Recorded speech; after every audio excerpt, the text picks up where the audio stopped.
Hi, I'm Dave March, and this is the Land Confusion Ricochet show, the show by members for members where we interview members. And this is my co-host. Hi, Don Tillman here in sunny Palo Alto. Yes, what he said, where we talk to members. We get to meet our fellow Ricochet folks. We get to meet them, talk to them and all. And today we are meeting with the myth white male himself, Jeff. Hello. Hey. Hello, Jeff. Miffed white male. Yes. So we've had a few questions from our Ricochet group. If you want to get involved and come to our group, and you can ask questions of our future guests when we announce them. And if you're lucky, we'll invite you to come on the show and be the next guest. So we have a few questions that are coming in from those people right here, and I'll just go through them here. So Erhant asks, do you secretly wish you could have been born a FIB like Ronald Reagan and Donald Rumsfeld? A friendly Illinois buddy? No. I was born and raised in the Milwaukee suburbs and still live there now in a different suburb, but other than a year of college and 6 months after college, I've lived in some part of Wisconsin my entire life. So. Oh, cool. That's great. I went to Madison back in my I was in Madison for 7 years. No. Oh, okay. We tell stories now. Okay. Yeah. After college, I went to college. I spent my freshman year. I was at a private school in Ohio, Denison University, where I believe Dr. Bastiat went and his wife. And then I transferred to UW Eau Claire and graduated from there after 4 more years. And then my first real job was with the Wisconsin Department of Agriculture in Madison. And I was there from 87 till about 94, 95. Yeah, I went to school at Madison, electrical engineering, 77 to 80 or so, thereabouts. Yeah. Well, Madison's a nice town for Milwaukee. I've been to Milwaukee once. I was there. That's my one time, my foray into that state of yours. And I was at a convention, and I remember it was like November, and we all ended up walking to a Ponderosa. And I was like, I remember growing up with Ponderosas. Whatever happened to these things? And there was one here in Wisconsin. Oh, I remember the Ponderosa. I was dating this woman from the area, and would take us on tours through Milwaukee. And we went on the brewery tour, and it's sending out postcard every stop of the brewery tour. You get these postcards you can send out. So I sent out a bunch of them to friends and all and family, and the writing got intentionally scrawlier as we went. I worked at Kmart in high school, and some of the guys that I worked with went to the brewery tour one day, and they actually sent a postcard back to the Kmart that came a couple days later. So yeah, I have a lot of fond memories of the place because it's a cool, funky town. Well, not this year apparently, but it's just a cool, funky town, and Madison, and it's got university there, a bunch of artsy craziness there. You've got a lot of money there because the state capital. And beautiful lakes and cute little houses, and it's just a great place. I just like it a lot. Milwaukee, Madison constantly turns up in the top 10 lists of best places in the country to live, and it is a very nice. One of my problems is it's a very self-satisfied city. They know it's a nice place. They're not afraid to let you know it, so they get a little smug about it. Yeah. But it's adorable. I mean, just go for a bike ride. It's just around the lake. It's just gorgeous, and I miss it. City because there's really no industry there. It's all right, and insurance companies and things like that. There's really no factories or anything in town there at all. Right. Yeah, and there's some startup companies and things there too. There's more high-techy stuff going on there now. I thought there was a Google field office or something there for a while. I know Epic Systems, which does electronic medical records and things, is there. Oh, and there used to be a bunch of genetic engineering when I was leaving school, and I don't do genetics, but there was some genetic engineering designer jean companies there. Okay. Also, as we called them back then. Dates it. Yes. Oh, one quick story. I got it. One quick story. So when I was there, student government at UW-Madison was, and this will be like an inclusion down below, folks. Student government was getting more and more political, and who can be more lefty and who can be more towards a revolution and such. And it was just getting annoying. And then these two guys appeared. And the names will come to me. I can't think of it. I know who you're talking about. I can't think of the names. One's like Vargian was one, and anyway, I'll put it down below. These guys ran for office for the student government, and they were clowns. They were absolute clowns, and they would the pail and shovel party, and they made all these crazy promises. They promised to convert all the student funds into pennies and fill the main square with the pennies, and you pass out pails and shovels to take your money back. They promised to fill the stadium, the football stadium, with water for mock naval battles.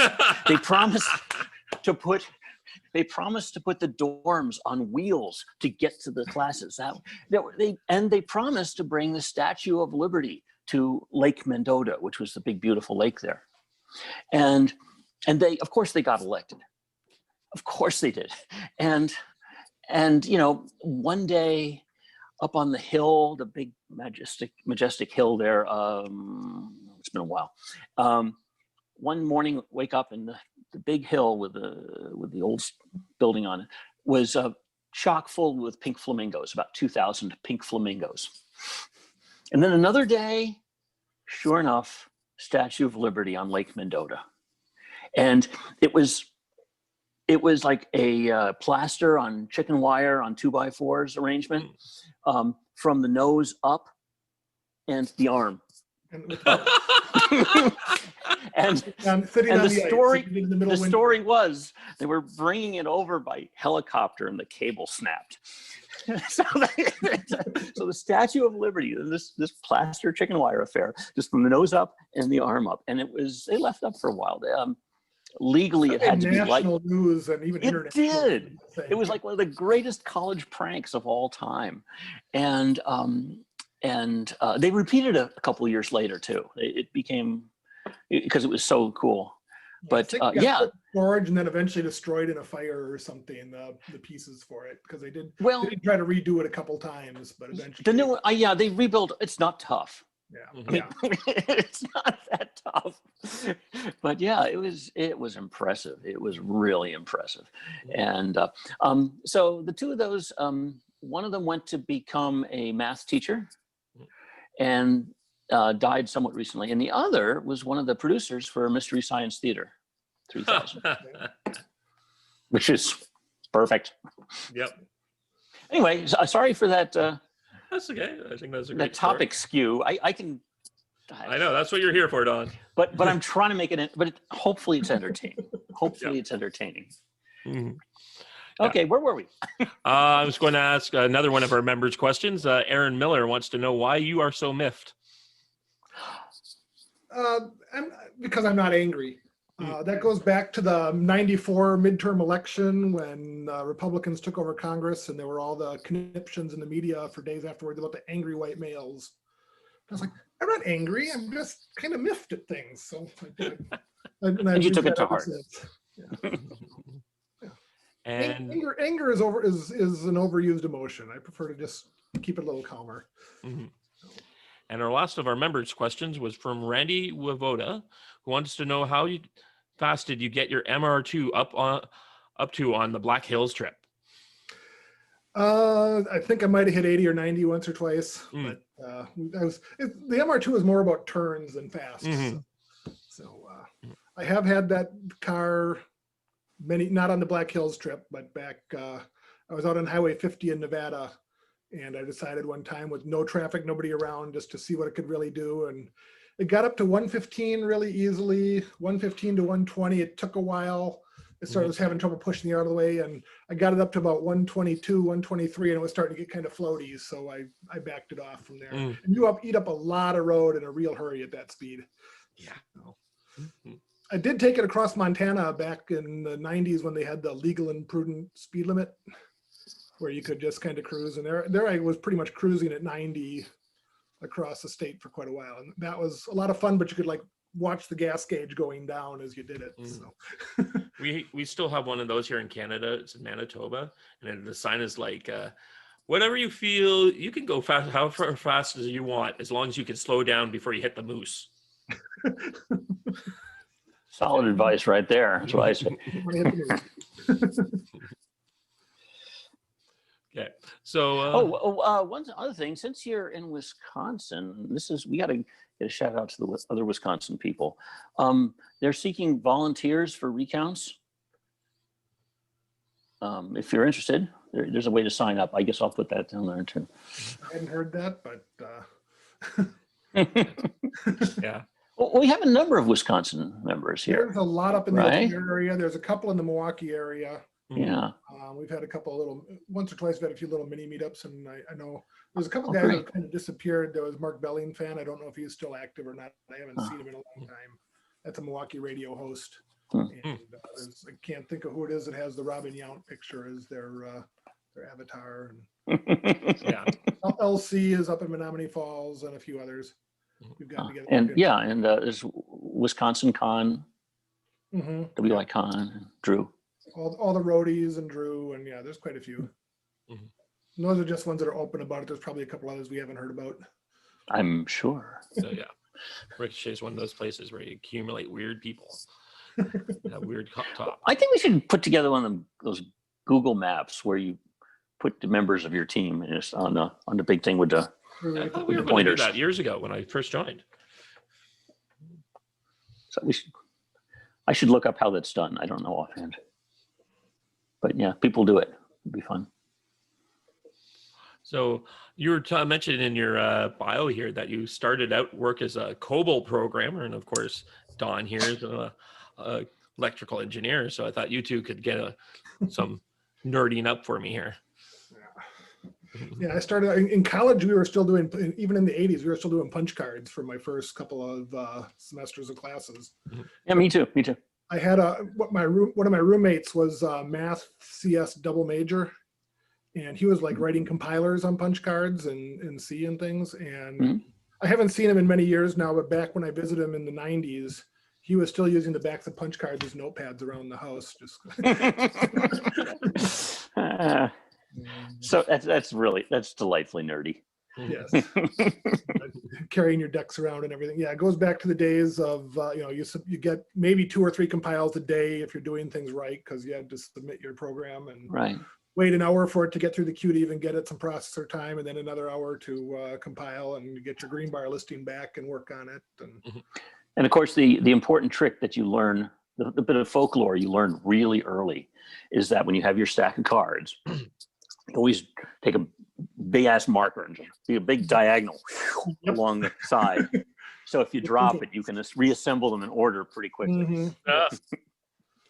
So always have a big diagonal on the side of the cards.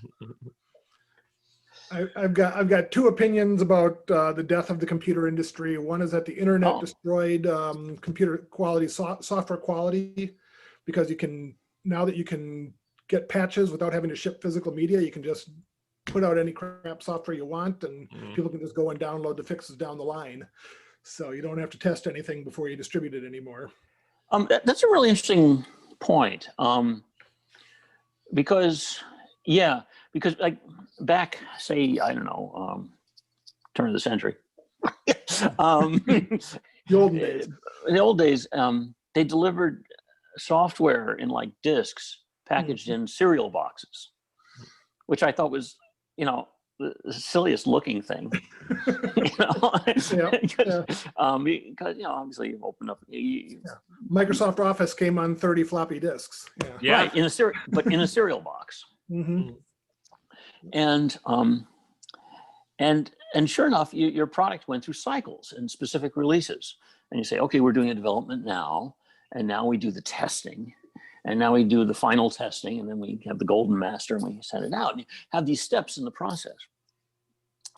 And now there's they call it software as a service. Everything's done over the internet, and they do updates constantly, every day and a half or something. Yep. And your whole approach to QA is wildly different, because first off you're a little scared about it because you don't want to put out something that gets customers swearing. That's my measure of the QA. or drives them to your competitors, which they can switch. Yeah, or to drive them because to they're but also first, software but as it a starts service. out with the customer swearing, and that's my metric. And so you don't want that. So they have all these things in place that continuously do testing on it, continuously. And so you can put up a change and before it gets out there. And then they have ways to have the change affect customers slowly over time. So you can hit the ones that are less likely to swear first and see, and if it's okay with them, notch it up a rung or two. So yeah, for software development, it's changed greatly. And there are all these tools now that are complicated. Back in the day when you had to deliver patches through by shipping media. I mean, literally, when I started working at Master LoC, I was doing Oracle applications, and we'd get patches on TK50 tapes, which are these cartridges about the size of 2 decks of cards. Yeah. And it would take you to you'd order the patch, and you'd have to wait a day or two for FedEx to, they have to produce the tape, put it in a FedEx envelope, mail it on FedEx. So you'd wait 2 or 3 days to get your patch. Then you had to load it up, and then hopefully the patch worked and you got something else. But when we moved out of our office, we moved from one office to another after I'd been there for probably 6-7 years. And I had this credenza in my office with a drawer about yay big. The thing was just chock full of nothing but these TK50 tapes, because we all just put them in there for storage and then never looked at them again. But I had, cubic feet of patches sitting in there. So, and now it's different, of course. I think just as important as the mediums have changed is that the market has changed. People don't pay money for software. Well, they want you to rent it all now. They're renting, it's by subscription. Right. Nobody pays money for software product. They subscribe to a service. And because it used to be the argument that software business is really great because it doesn't, manufacturing cost is zero, or damn close to zero, right? And but in fact, customer pays zero also, so it's a two-edged sword there. But there's also the problem that you used to be able to buy a package, and if you were happy with it, you could use it for years and not have to pay for it anymore. Like Photoshop, or I've been using Quicken for 20 plus years, and that kind of thing. I'd upgrade every 3rd or 4th year just because I didn't see the value in doing it more frequently. Now they want everything's going to an annual or monthly subscription where you're paying them just like a streaming service or something. They're building their cash flow. Yep. And I'm guessing that the income tax software is going to be hitting the shelves in the next couple of weeks too. So. Right. Okay. So I'll get into some of the more Ricochet questions as we kind of run out of things to get to things. He's got a list. Yes. That's probably, I don't know which way it's going to be. Interesting. I was going to say, are you more of a conservative, libertarian, or classical liberal? I know you said you're not a MAGA Trumper. I support Trump, but I'm not running around with a hat on. I grew up in a very white bread suburb, and it was Waukesha County, which became famous a couple elections back with all the Scott Walker and other things. And I just kind of grew up conservative without really thinking about it a lot. My first vote was for Ronald Reagan in 1980, and I discovered National Review in college, probably in the run up to the '84 election, and subscribed for many years. And as I mentioned in some of the back and forth that we had, that I'm a little bit in flux right now, just because 10 years ago I was a Tea Partier very much. I was terrified by the debt that we had, and it wasn't that cute at the time. I can't believe we've gotten this far without a complete system collapse, and I'm still, so it's making me rethink some of my fundamental premises of how does some of this stuff really work. Right. And why aren't we living a Mad Max existence at this point? Mm-hmm. And the same thing with taxation. Money printer go burr. Yeah, and it hasn't affected anything. I mean, where's the inflation? Where are the crazy interest rates and things? I mean, I'm getting 1/100% interest on my savings account. My theory is that all countries are doing this also, and if all countries do it at the same time, maybe it's not going to be a problem. That's my wild ass crazy theory. I have no idea. It is true. I was like early on with the virus, I was like panicking over like what's going to happen if we spend all this money. And a friend of mine is like, Dave, I'll be happy if we get some inflation out of all this. If we get 5% inflation, finally, that'll be good. I'm like, oh yeah, right. It would be good.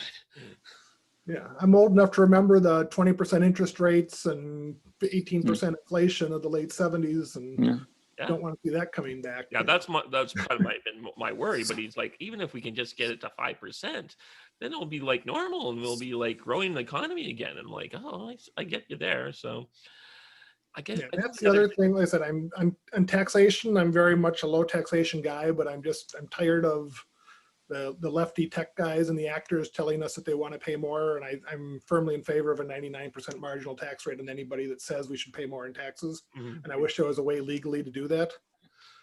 Just like, Biden says he wants to get rid of fracking. Well, I say, the states that voted for him, like Pennsylvania, let him ban it there, but keep it going in Texas and the Dakotas and the other places. The states that oil and natural voted gas for him. Yeah, really. I'm sorry. I wrote that piece today, and I got in a yelling argument at Valiant, who I previously told off my wall. And it's like, dude, I've been in politics for 20 years. I have never seen a 15-point swing on the last 25% of the vote. Yeah. Like that only happens in places like Ukraine or Zimbabwe. And people say, well, no, that's not evidence. I'm like, it's circumstantial evidence, and people have gone to jail for circumstantial evidence. And I just don't know what we're going to do about it. Is the problem? Unless you can come up with a videotape of the guy with the white cat and the monocle talking about his plot to steal the election, I don't know how you can do anything about it without causing a civil war in this country. You know what? I think some of the evidence is coming down. We've been seeing direction given from some Supreme Court justices on how to argue these things. And it looks like the big one is especially in Pennsylvania, is that they allowed votes to be cast after the voting day stopped. I saw that ruling today. Yeah. Yeah. And so what's happening, the ruling today is a little different. It was based only on new registrants. But the argument is that judges will buy this argument. You've impinged on live voting. You said you didn't give you allowed all these mail-in ballots to come in 3 days late, but you didn't let the people who could come in and do live ballot voting for the next 3 days. And that's unfair to those people who went down and did that. And then they're saying you're also holding the people who did live voting to a higher standard of scrutiny than to these mail-in ballots, which you just accepted. And I think that will be probably the argument that goes to the Supreme Court. And if it sounds like the conservative majority will probably vote for that. Yeah. And then suddenly all the ballots that came in after 8 o'clock are gone. Yeah, but you still got 4 states with 5 and 6 digit margins. So I just don't see how it, unless, like I said, unless you can come up with something really incontrovertible other than just. I don't think you won't no, it's not going to be one where because that's not what happened. Yeah. It's not like Nancy Pelosi and Chuck Schumer and Joe Biden had a room with the big tech giants in Davos and decided how to do this. You have the governors who set up a system that could exploit that could be and got rid of all the rules of measuring things. And then you had all these people who decided it was their patriotic duty to save the country from Putin's lapdog. The fascist dictatorship, yes. So what's happening is just like they had 1,000 sworn affidavits in Michigan for their lawsuit. Those are in Michigan, it's 15 years jail time and a felony count if you're convicted of perjury. and it's just going to be, they're just going to wrap up all these small issues and just throw it in front of judges. And judges who are very reluctant to disqualify ballots might just say, you know what, maybe we should just call fresh elections in these states. There's no precedent for that.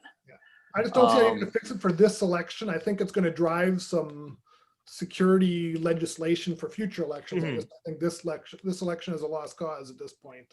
But no, there's another alternative. There's an alternative. There's do what Al Gore didn't do in 2000, which because he would have lost, but Trump can always just say, I'm just going to appeal to Congress, and then the congressional delegations will vote. Or the swing states legislator will choose the electoral college. Yeah, that the Pennsylvania is already starting to indicate they're going to do that. Good. Yeah. So my Sorry, opinion. the derail thing is often the election. People No. This is what's happening today, literally today. So and we're current events, so that's good. Okay. So what I see is this happening at so many levels. I see. First off, I see the Biden campaign not doing anything for the actual campaign. Yeah. There's no traditional campaign functions going on at all, right? And they didn't have to because they were going to do the whole thing by fraud. And second, they took advantage of the COVID situation. Never let a crisis go to waste. So they, which was Rahm Emanuel's line, a bunch of people have said it probably before him, but he's the most famous one. And so they used that to take mail-in ballots. They just pushed mail-in ballots. Certainly here in California, it was all mail-in ballots. Push mail-in ballots, which don't have the chain of custody and can be tampered with all along the way. And then they messed with the vote counting procedures. It's easy to get criminals to do that because convicted felons tend to be like 8-1 or so Democrat to Republican. And they know full well that with selective enforcement, they're not going to jail. Right. And so because it's for the cause. And then on top of all that, you have the software that kicks in that says, Trump's getting ahead, let's flip some votes. Now that's where you get into some conspiratorial stuff that I don't think I necessarily believe in. Well, the thing is, so many votes. Look, first off, the number of votes is enormous. I'm more willing to believe that the software was screwed up than the software was hacked or the software has been specifically designed by the Clinton Global Initiative. Or people are just fat fingering. Although when all the mistakes go in one direction, it does make you wonder. Yeah. Yes. Yeah. And apparently there's mistakes, they should work in both directions. Yeah. And Dr. Shiva has discovered something through. First off, this is a tremendous number of votes. So far, we've got Biden at 77 million votes. That's 11 million more than Obama got. That's enormous. Trump is at 72 or 73, right? I think 73 now. But the 77 million, it's unprecedented. No one has ever got that kind of votes before. And compared to Obama, who had, the press on his side, he had, adoring fans, people swooning, right? Biden has none of that. He had none of. He's this old guy, cranky old guy, yelling at you, "Get off this lawn!" Right? There's no way he could have gotten those votes. No way. So but they mailed out millions of ballots to people. Yeah, that's the thing. So the millions of mail-in ballots, and you didn't even have to request them. They accepted them at 30 times the rate of the last election. Right. Yeah, and then you've got the weird behavior where they all come in batches of 100,000, right? All in one direction. So this is crooked as hell. I mean, it really is. And the thing about it, it has to be this crooked. It has to be this fraudulent. You have to generate this many votes, 11 million more than Obama got, or 12 million more. it's going to leave a lot of forensic evidence behind. Yeah.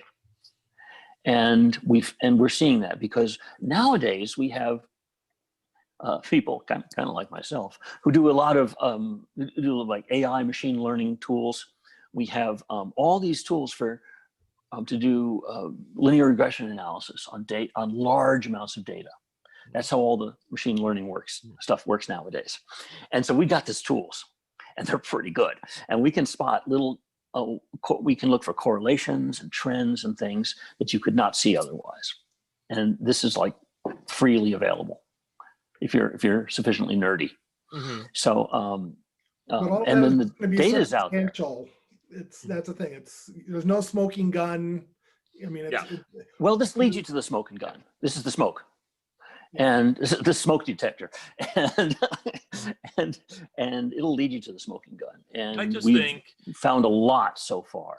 Yeah, there's a lot of smoke out there, and there's definitely lots of people who are looking into it. And the problem is like these things take a while. And unfortunately, you need to get this done before January, so we won't see. But I think this one will be one more in the court of public opinion, where you bring in a lot of pressure, and people like Roberts are going to be like, we have to disqualify all these ballots because we don't want to delegitimize the election. And it looks, like I said, it's circumstantial evidence that something bad has gone here. We have to do something.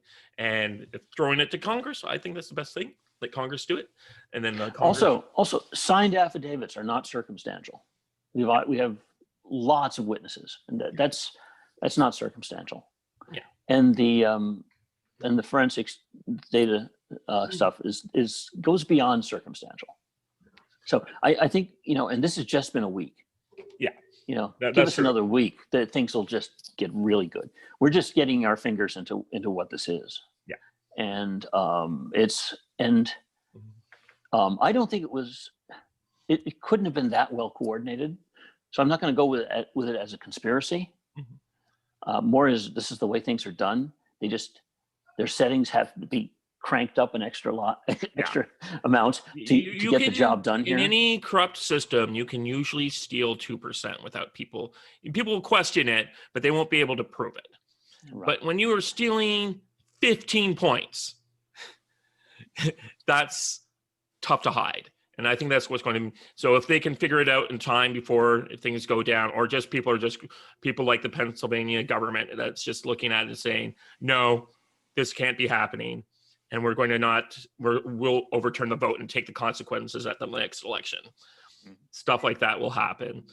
But it needs to be like the court of public opinion needs to be brought into this. And I think that's going to happen next week as Trump starts doing those rallies again and starts dragging out 50, 60,000 people to a rally and starts holding up the list of dead voters and other things.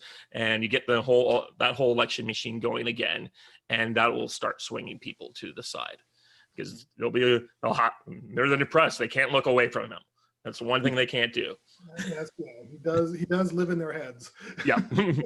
So now, one final thing, I guess, is that in the John Yoo Zoom yesterday, yes. Yep. I didn't say anything. I was busy, but the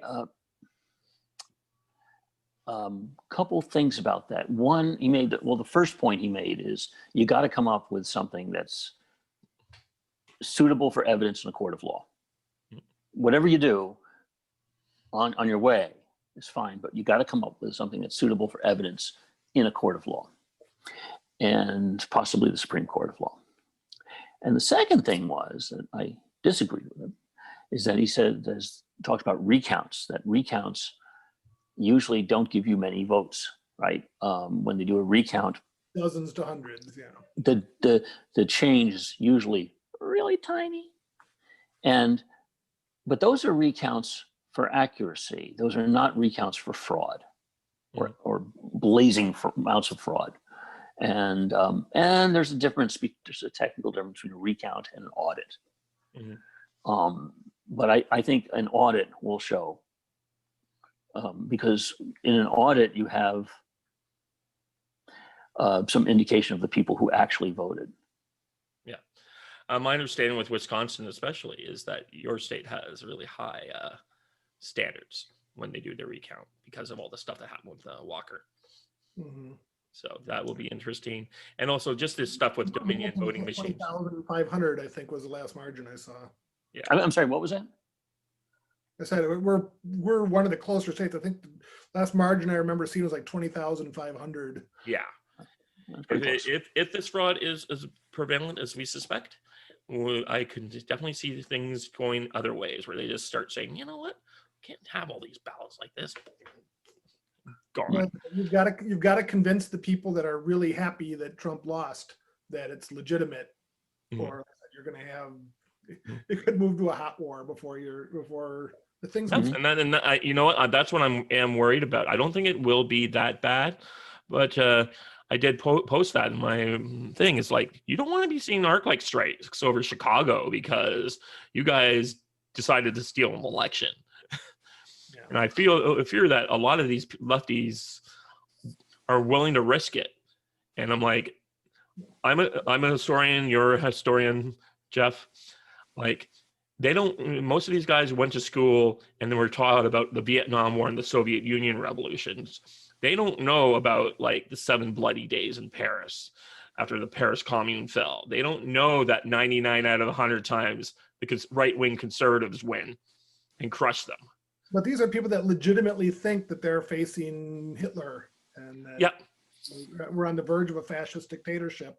Yeah, and they overturning what appears to be what they think is the will of the voters to reinstall Trump for another 4 years. I could see them flipping out. Yep. There is that Hitler factor. Scary. Mm-hmm. Yeah. So, well, we shall see. I mean, it's changing. Don't know. Yep. Like I said, I mean, definitely things have to happen in advance of the next elections. Oh yeah, I think Somebody had a really interesting suggestion on one of the threads I was following on Ricochet the other day. It was either one of the roadies or maybe Matt Balzer about in any jurisdiction, a state or congressional district, before you do any vote counting, you count the number of votes and announce it. So that before you know how you need 500 more votes to tip it, you can't add any after that fact. So you know, it's a fixed value you're working with. And I think that's a genius idea that's really easy to do. Mm-hmm. The other thing I think would be easy in addition, I'm sorry? I said that's, gets away from that. Let's find another box of ballots in a trunk somewhere to tip the balance. Right. And the other thing would be, in addition to the observers, overhead cameras, like, when you're running the self-checkout at Walmart, they have an overhead camera watching you, and you use that very same technology for the vote counting procedure. Body cams and all the vote counters. That's true. I mean, but really, it's just there's a bunch of corrupt still. People don't want to talk about this in the United States, but the fact is that you still have these Tammany Hall operations in and in Republican areas as well that are still behaving like it's the 19th century. We did have, there was the North Carolina House District in the 2018 election that, the Republicans were cheating on that one and they got And I'm not pretending that Republicans have clean hands on this. No. I'm just saying that there's just because of that, they've used their influences with the media to keep it all covered up because they both kind of worked out this deal. But I think in this time, the McConnell and those guys have realized, and they're like, oh wait, these guys are not abiding by the terms of the deal. They're trying to steal it from us, and they're coming out a bit more. And I think they could smell the blood in the water if this really does pan out to be just as bad as we think. And they're like thinking, we don't just want to. We're willing to lose our little cliques if it means we can run for the next 20 years on the fact that Democrats tried to steal an election and just run that ad every year. That's why you can't trust these people. Oh, one extra thing. Dominion, the folks who make the vote tabulating machines, is a Canadian company. Oh, yeah, it's from Toronto. We've had our fun times with Dominion here, too.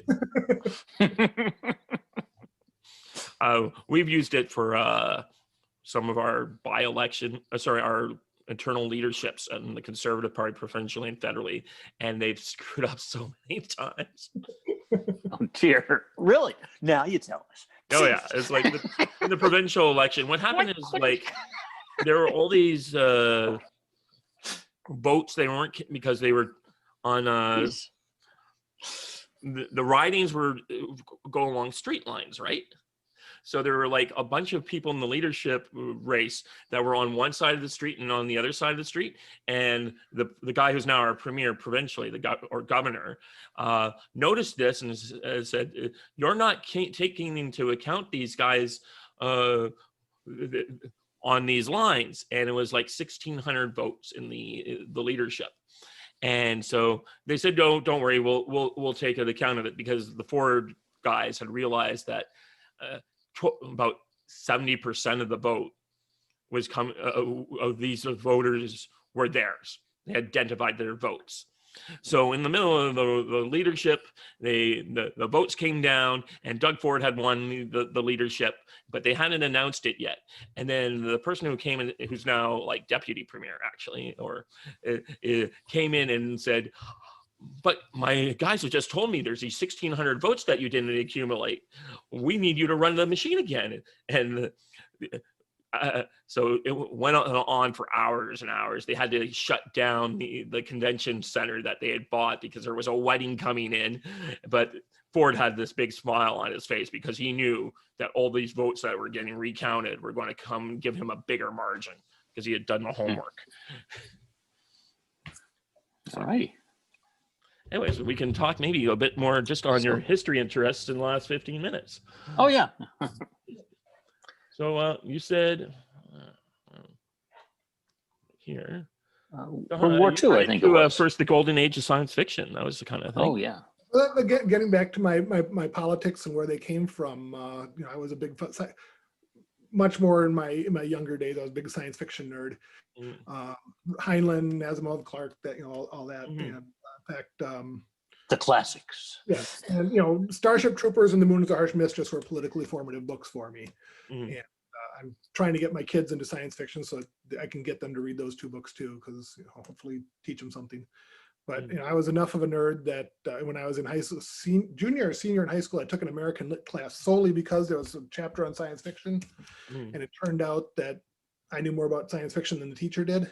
And the class, the section on it basically consisted of reading the Martian Chronicles, and Bradbury was not one of my favorite authors.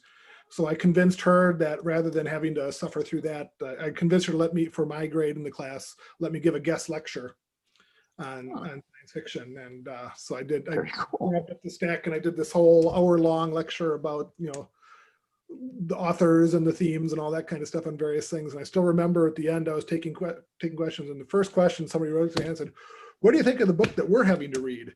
And I just remember having this panicked look, giving the teacher a kind of a panicked look, going, "Well, Bradbury's not one of my favorites, but it's probably his best book." And I tried to kind of tap dance out of it, but yeah, I said, nice. Okay, there. I've been rereading a lot of the Heinlein juveniles over the last couple of years. Yeah, that's what I was going to say. If you want to introduce your kids to Heinlein, those would be my way of doing it. The science, there's not swamp creatures living on Venus, and there's no canal Mars and things, but as stories, they really hold up. They're still fun to read. Yeah, and I think I've gone through almost all of them now. And like I said, getting into that, and like I said, I'm not reading as much science fiction now as I used to, but some of the Niven Purnell stuff and John Scalzi. That's where I got my the Old Man series, the Old Man's War series. He writes like Heinlein reincarnated. Now he's a crazy lefty. If you ever go to his blog, he's he hates conservatives and everything associated with them, but he's a writer. Hate is a strong word. No, go to his blog, take a look. Yeah, he's as woke lefty as they get. Right. I'm actually a convention buddy of Phil Purnell, Jerry's son. Oh, okay. I was a long time pen pal, on again, off again, pen pal on Chaos Manor. So that's where all my formative stuff. And the Purnell's, Jerry was or I always called him Dr. Purnell, and he's like, just call me Jerry. And he always, he's the one who inspired me to get into writing. and said one of my first big articles I ever did was because he said someone needs to do a research, like a good decent history article or book on operational research. So I'm like, okay, and I send it off to my editor, and he's like, yep, get his stuff. And it's like my first like 5,000 word article was on operational research in World War II, which is fascinating. Well, that's the other interesting thing about, you know, the golden age science fiction, the stuff from the 50s and 60s, is how much they didn't see, you know, just in you know, computers were around, but, you know, like Moonzar's Mistress, this planet-sized computer that can't do graphics or can barely do graphics. And they didn't see that, you know, that exponential curves really matter over time. Mm-hmm. Just the whole communication. Well, that's what they're supposed to. Wait, that's what they're supposed to do. It's like you had one job. It's just kind of interesting. Like I said, of all the things, like I said, that in retrospect, it's obvious it was coming, but nobody really saw it. None of the guys that are looking at the future really saw it. Mm-hmm. I've heard it said that predictions. I know somebody who's a professor at MIT told me about the future. I'm sorry? Predictions are hard, especially about the future. That's one. But the other one is that predictions about the future, if they're short-term predictions, they tend to be over-optimistic. And if they're long-term predictions, they tend to be pessimistic. Mm-hmm. Huh? And the reason is that over the short term, there are problems that come up that you didn't expect. And over the long terms, there are innovations that come up that you didn't expect. Mm-hmm. So over the long term, there's more of a possibility of some blown away thing creative that nobody ever thought of before. Mm-hmm. And over the short term, there are problems that get in the way. I think it's also just the human mind doesn't grasp exponential growth and what it really means. Well, that's certainly true. And like here I am in this field, both software engineer and electrical engineer.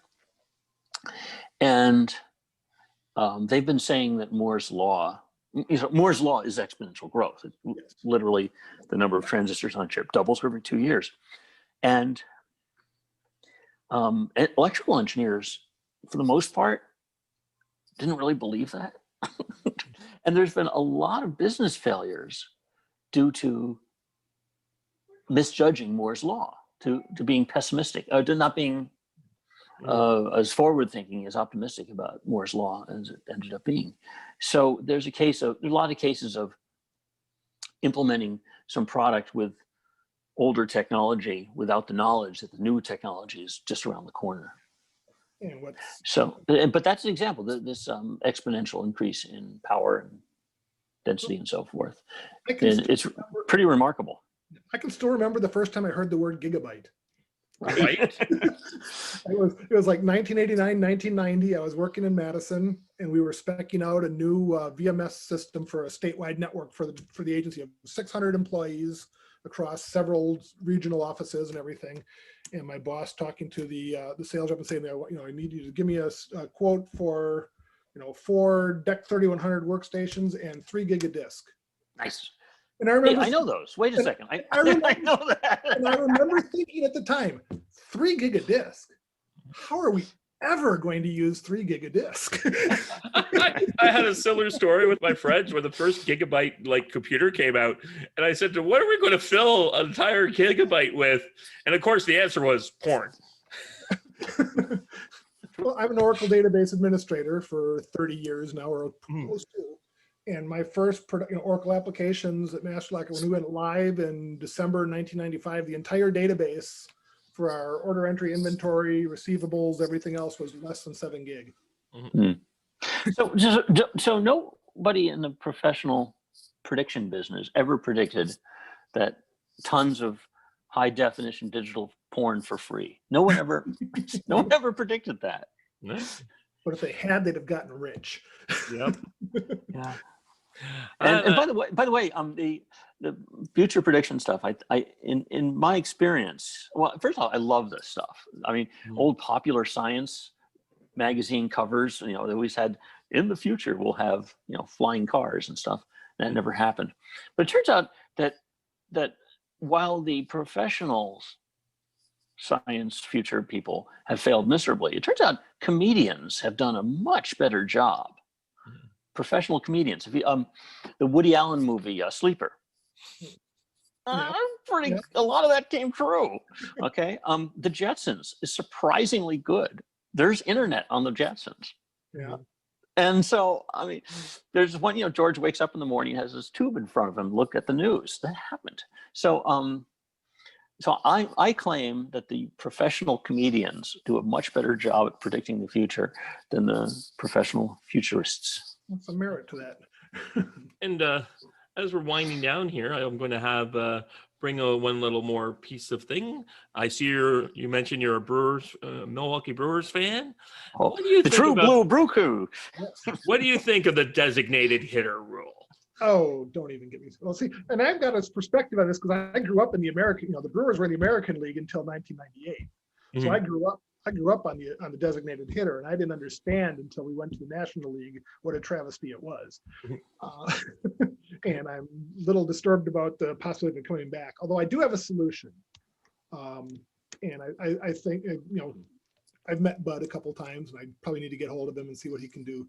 But if you're going to have the DH, there needs to be a rule that goes along with it that when you pull a pitcher in with the DH, the batter that is batting for him also has to come out of the game. Oh, wow, that's going to You really still have skew that some strategy. payrolls. You can't just have the one guy that sits in there the whole game hitting. You still got that strategy of when I pull my pitcher, it's going to affect my batting lineup. Huh. I think you could get the union to go along with this because you probably have to open up a couple extra spots on the roster to fill in for it. And I think that brings at least some element of strategy back to it, but not putting the pitchers at risk. And we had a pitcher that we lost 2 years of because he hurt his arm diving back into first base after he got on. So I see why they're trying to protect these valuable players that are fragile and can't hit. But it also, even with my suggested modification, I still kind of like the idea of pitchers hitting just because you do have those times when a pitcher will come up and he'll crack a home run. And so it's something completely unexpected. It just adds drama to the game. I also like the idea because of I was not with the I was a Jays fan, or am somewhat. I like the idea you don't have a designated, because you should, other player has to show the fact they have these skills. Why should the pitcher just get away with it? Mm-hmm. Like, maybe we would be all better off if everyone was more of a generalist, and instead of bringing in people who have only one skill and they're only valued for that skill. If they have the game would be better if we didn't have just super control of the ball. Yes. Now let's I like that the Brewers games have sausage races. Yes. I've had the full season tickets since 1996, and I used to go even before then. But I was one of those guys. My best year was 85 games, including road games. I went to a couple road games, and I was in the first year at Miller Park in 2001. I was in the stadium for all but I think 2 innings of the entire season. Plus, I got in 2 road games plus 2 preseason games, and then I got married and had kids, and just couldn't see leaving my people behind for me to go to the games on school nights and things. So I've cut back quite a bit. I still have the ticket package, and I sell a bunch of them off on StubHub. But my goal is to get to at least 1 game in each series in years when they let us actually go to the stadium. Yeah, I was one of those guys who was out there at County Stadium without the roof in April nights when it's 33 degrees and there's 500 people in the stands huddled under blankets trying to stay alive. Good times. Good times. I definitely.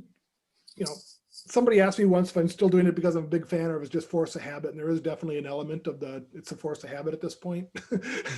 Yeah.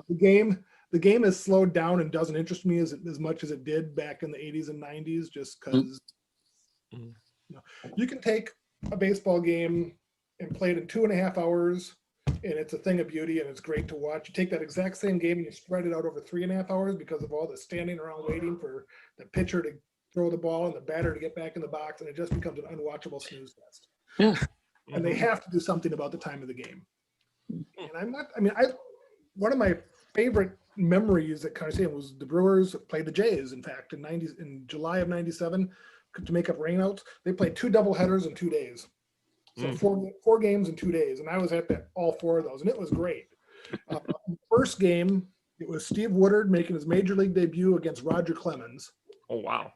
And Steve Woodard came out, gave up a leadoff double to Otis Nixon, proceeded to strike out the side, and then struck out 2 batters every inning. He ended up with the American League, tying the American League record for strikeouts in a debut. Struck out 12 guys. We won the game 1-0. And in the second game of that doubleheader, we turned the first triple play we'd turned in like 17 years. So that was a memorable series. And, Beautiful. And that was 97. The Brewers were still kind of in it at that point. And I think Toronto, didn't they end up going to the playoffs? Or when did Toronto win the World Series? The early 90s. We won 2 in a row. 92 or 93, yeah. So it wasn't that, but I think they ended up beating us out that year for the playoff spot or something, because we were somewhere in the running into like August or September that year. So those were meaningful games at the time too. But okay. Well, I think we should end it on this kind of great high note. That's a great set of topics we got here. Yeah, we really ran the gamut on this one, and I think we really got to know you, Jeff. So that's the whole point of the show, is to get people involved and like interview people, especially now when we can't even go to meetups anymore. Or, well, you did. That's I was there in South Dakota. So yeah. It was fun. Beautiful. So I'm going to end it here. I'm trying to talk to Boss Mongo about doing like a kind of information warfare / talk with about the election with him. We'll see if we can get that going in the next week or two. We have a couple people who I've been reaching out to do things with. Randy Voda, but he can't do anything other than a late Saturday night. So we'll have to work out with that. And Chris Hutchinson, who can do stuff, but he's in England, and Don's in California, and I'm in Ontario. So we'll see how we'll have to be very careful on our scheduling of time to make that one happen. But those are the 2 guys I'm trying to work on for the next episode. So anyways, I just want to say this was great getting to know you, Jeff, and we'll see you in the comments on Ricochet, and we'll. It's been 2 hours on more stuff sometime too, if you want. We had a lot. Yeah. Well, we always when bring some people back for panel shows that we did the one time. Once we get to know people, we're talking about doing that one for a future one with Mule Skinner and Arahant. Want to do a joint episode now that we've gotten to know both of them. All right, it's been fun. Okay. Thanks. Okay. Thanks so much, man. Take care. Bye-bye. Bye. Bye. Bye.